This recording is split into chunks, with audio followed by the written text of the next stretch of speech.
ইয়া বুনাইয়া ইন্নী আরা feel Manami আন্নী আযবাহুকা ফানজুর মাযা তারা।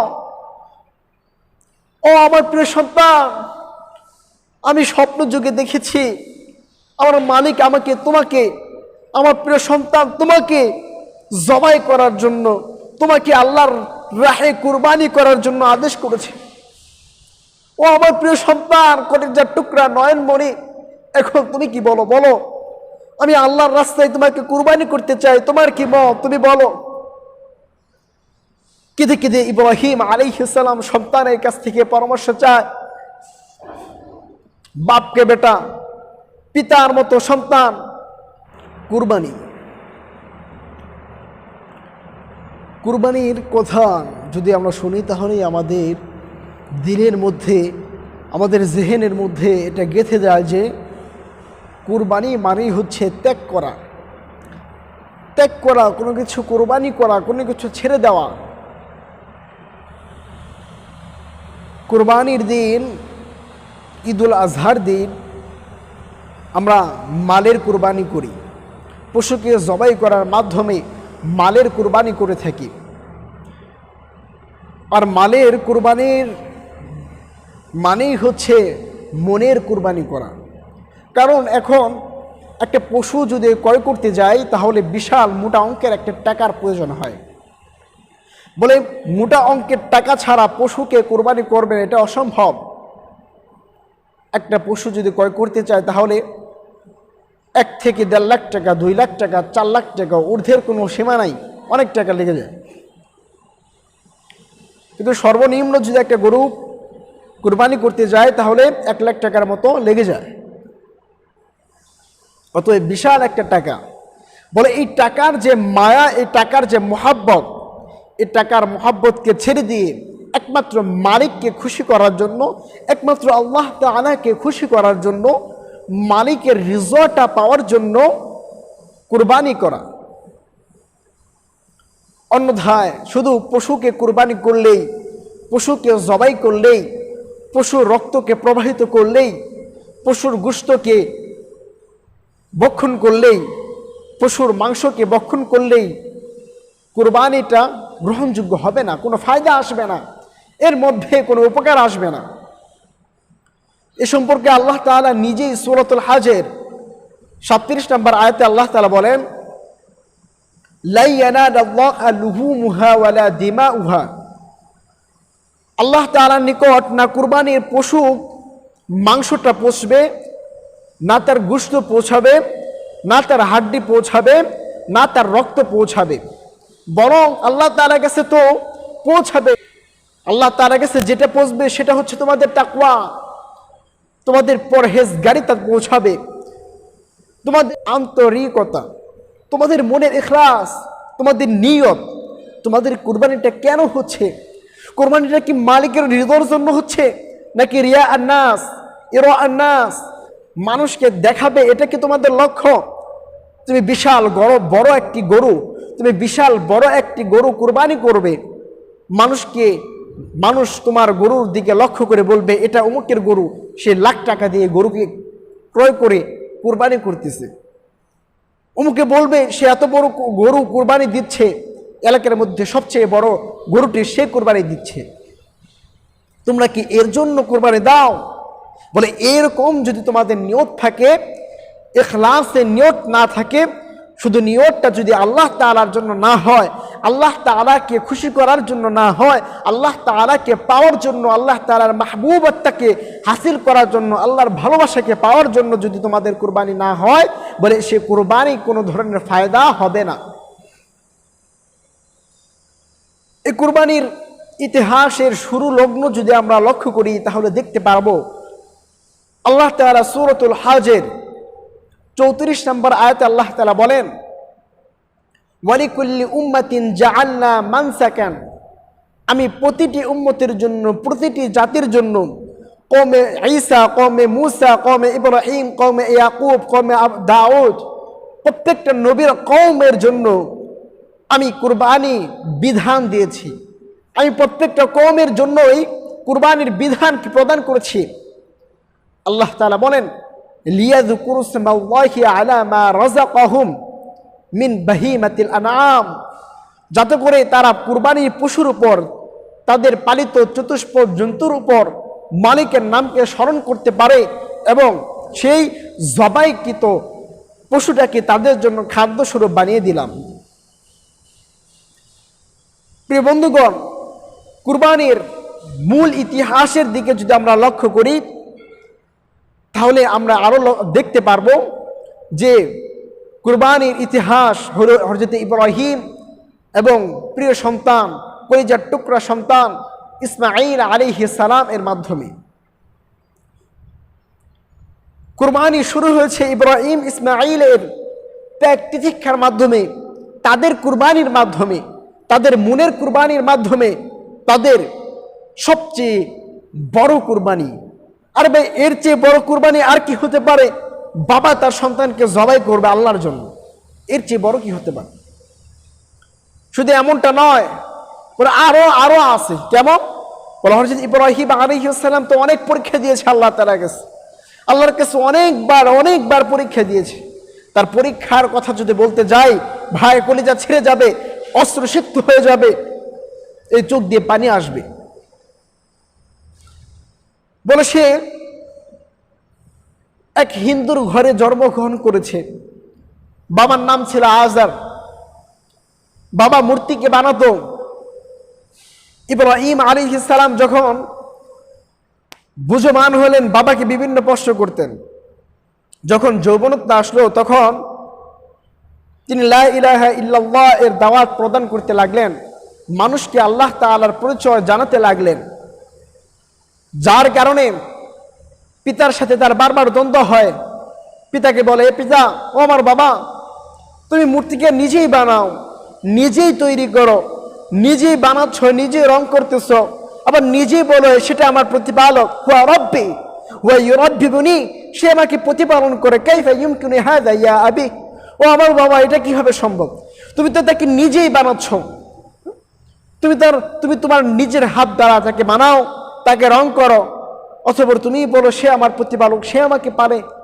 অথচ আমি দেখি তুমি তো তাকে বানালা, তুমি তার প্রতিপালক, তুমি তাকে রং করো, তুমি তাকে সুসজ্জিত করো, আমি তো দেখি তুমি তাকে প্রতিপালন করতেছ।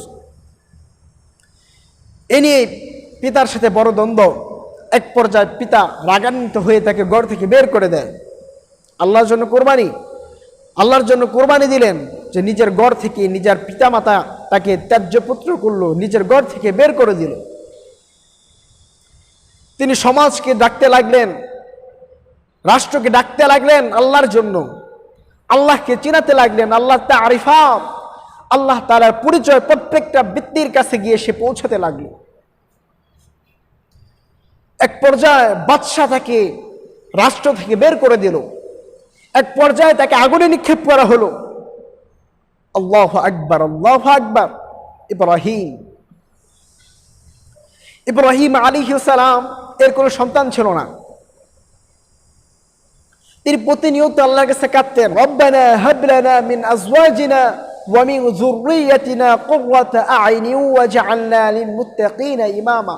ও আল্লাহ, আমাকে একজন নেক সন্তান দাও, ও আল্লাহ, আমাকে একটা নেক সন্তান প্রদান করো, আল্লাহ আমাকে একটা নেক সন্তান দাও।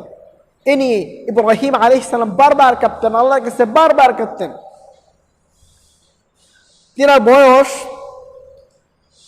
তিনার বয়স যখন 120 বছর, বৃদ্ধ বয়স, 120 বছর হয়ে গেছে, বৃদ্ধকাল।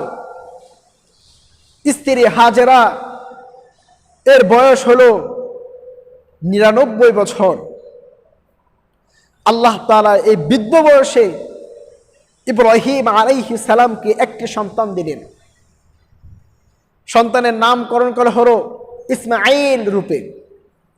বৃদ্ধ বয়সে একটা সন্তান পেল, এই সন্তানের প্রতি তার মায়া, তার দয়া, তার অনুগ্রহ, তার অনুকম্পা যেন বেড়েই যায়। সন্তানের ভালোবাসা, সন্তানের মহাব্বত তার কলবে যেন সবসময় লেগেই থাকে। এই মহাব্বত, এই ভালোবাসা দেখে আল্লাহ জাল্লা জালালুহু ওয়া আম্মা নাওয়ালুহু তার প্রিয় হাবিব খলিল ইব্রাহিমকে ভালোবাসার পরীক্ষা নিতে চাইলেন। ভালোবাসার পরীক্ষা, ইমতিহানুল মাহাব্বা, ভালোবাসার একটা পরীক্ষা নিতে চাইলেন।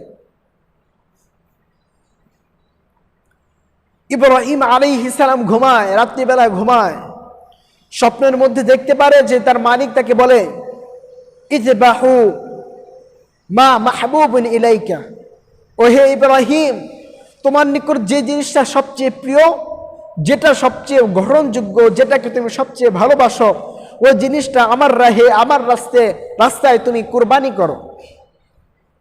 সকালে উঠে ইব্রাহিম আলাইহিস সালাম 100 উট কুরবানি করলো আল্লাহর রাস্তায়। আবার ঘুমায়, ঘুমের মধ্যে আবার একই স্বপ্ন দেখে, উঠে আবার 100 উট কুরবানি করলো। তখন একটা উটের দাম কত ছিল? এখনই যদি 1 লাখ টাকা, 2 লাখ টাকা, 3 লাখ টাকা পর্যন্ত উট হয়, তখন কত ছিল? ধরেন এমনটাই। তো ইব্রাহিম আলাইহিস সালাম 100 উট কুরবানি করেছেন। আল্লাহু আকবার। অথবা একই স্বপ্ন যখন 2 দিন দেখলো লাগাতার, 3য় দিন সে স্বপ্ন দেখতেছে, হে ইব্রাহিম, উটের চাইতে কি তোমার কাছে আর কোনো জিনিস প্রিয় নাই?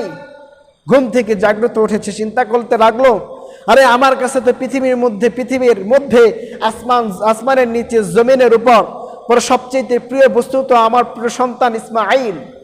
আল্লাহ তো তাকেই কুরবানি করতে বলতেছেন। ইব্রাহিম আলাইহিস সালাম এটা চিন্তা করলেন। চোখ থেকে অশ্রু ঝরতেছে, কাঁদতেছে, আহা, আমার প্রিয় সন্তানকে কুরবানি করব। কিন্তু তার দিলে এটা কখনো বলে নাই যে আল্লাহর রাহে কুরবানি করব না। মনে কষ্ট ছিল, ব্যথা ছিল। আমার প্রিয় সন্তান, কলিজার টুকরা ইসমাঈল, বৃদ্ধ বয়সে একটি সন্তান পেলাম, এই সন্তানকে কুরবানি করতে হবে। ইব্রাহিমের চোখ থেকে ঝরঝর করে পানি পড়তেছিল। কষ্টে বড় ভুক নিয়ে কুরবানি করবেই নিয়ত করে ফেলেছে যে না, আমার আল্লাহর জন্য, আমার মালিকের জন্য আমি আমার সন্তানকে কুরবানি করব। আমার আল্লাহর কাছে অভাব নাই সন্তানের, আমার আল্লাহর কাছে দেওয়ার অভাব নাই, আমি আল্লাহকে সন্তুষ্ট করব। আমার ইসমাঈলকে আমি যতই ভালোবাসি না করো, যদিও সে আমার কলিজার টুকরা, নয়ন মনি, চোখের তারা, আমার ভালোবাসার মাধ্যম ইসমাঈল, আমি তাকে জবাই করব আমার আল্লাহর জন্য, আমার মালিককে ভালোবাসার জন্য। এ বলে সে সম্পূর্ণ প্রস্তুতি গ্রহণ করে মিনায় সন্তানকে নিয়ে উপস্থিত, জবাই করবে। বিশাল একটা ছুরি নিল, ধারালো ছুরি।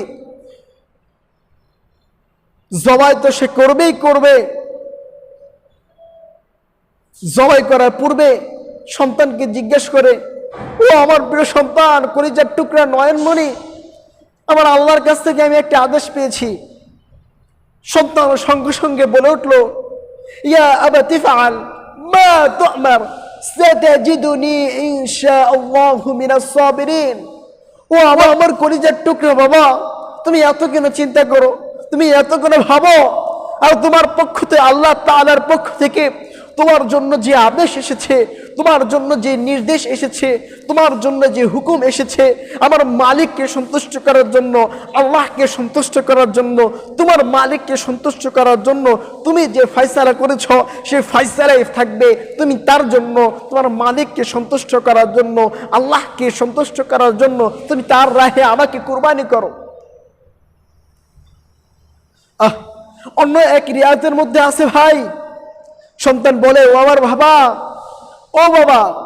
যখন তুমি আমাকে জবাই করবা তখন আমার হাত পা ভালোভাবে বেঁধে নিবা, কারণ হাত পা যদি আমার লড়াচড়া হয়, জবাই তো করবা, যখন জবাই করবা কষ্টের কারণে আমার হাত পা লড়াচড়া করবে, যাতে করে হাত পা বাঁধার কারণে তোমার শরীরে আমার হাত পা না লাগে।